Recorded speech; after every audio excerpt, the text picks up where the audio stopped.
In this video, I will show you how to install the Windows Update manually and also the Windows features.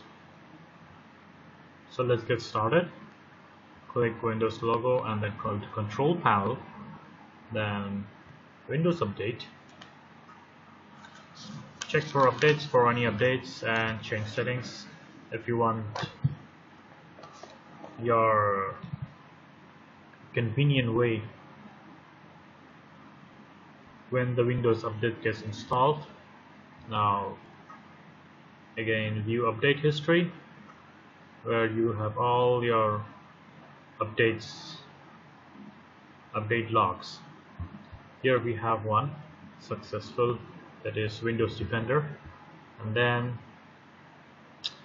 restore hidden updates, and then here install updates. This is the update we have installed in this OS, and then again click this turn Windows features on or off. This is what it will do if you uncheck these games or Windows 8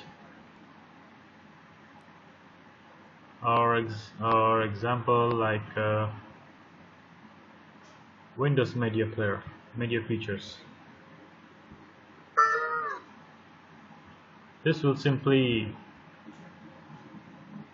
turn off the features of Windows DVD Maker, Media Player, and you will not be able to play Windows Media Player. Click OK, and it's done.